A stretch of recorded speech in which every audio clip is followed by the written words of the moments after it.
நம்ம Ashwin sweets and snacks export பண்றதுக்கு 7373041434 மற்றும் www.ashwinsweets.com கான்டாக்ட் பண்ணுங்க. கும்பகோணம் அரசு மாவட்ட தலைமை மருத்துவமனையில் போதிய மருந்தாளுநர்கள் இல்லாததால் நோயாளிகள் மருந்துகளை வாங்க பல மணி நேரம் காத்து கிடக்க வேண்டிய அவலம் நிலவுவதாக குற்றச்சாட்டு எழுந்திருக்கிறது. இது தொடர்பான விவரங்களோடு செய்தியாளர் கார்த்திகேயன் இணைந்திருக்கிறார். கார்த்திகேயன், வணக்கம். என்ன விவரம்? வணக்கம்.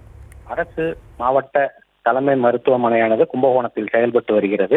இங்கு தஞ்சை மாவட்டம் மட்டுமல்லாது அரியலூர், மயிலாடுதுறை, திருவாரூர் போன்ற அண்டை மாநிலங்களைச் சேர்ந்த ஆயிரக்கணக்கான நோயாளிகள் தினமும் உள்நோயாளிகளாகவும் புறநோயாளிகளாகவும் இங்கே சிகிச்சை பெற்று வருகின்றனர். அதோடு மட்டுமல்லாமல் இங்க இந்த பிபி, சுகர் போன்ற நாள்பட்ட நோய்களுக்கு மாதாந்திர மாத்திரைகள் பெற்றுச் செல்லவும் இங்கே ஏராளமான நோயாளிகள் வருகிறார்கள். இந்த நோயாளிகளுக்கு மருந்து மாத்திரை வழங்கக்கூடிய இடம் ஒரே ஒரு இடம் தான் இருக்கிறது.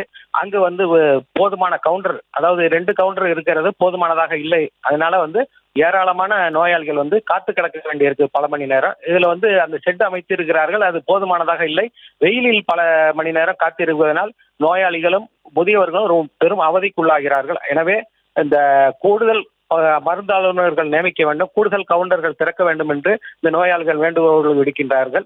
இந்த மாவட்ட தலைமை மருத்துவமனை பேரளவில் இல்லாமல் பொதுமக்களுக்கு சேவை செய்யக்கூடிய அளவில் விரிவுபடுத்த வேண்டும் என்று இந்த நோயாளிகள், வயதானவர்கள் வேண்டுகோள் வைக்கின்றனர் தமிழக அரசுக்கு.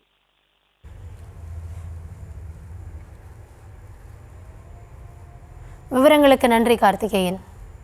நம்ம Ashwin sweets and snacks export பண்றதுக்கு 7373041434 மற்றும் www.ashwinsweets.com கான்டாக்ட் பண்ணுங்க.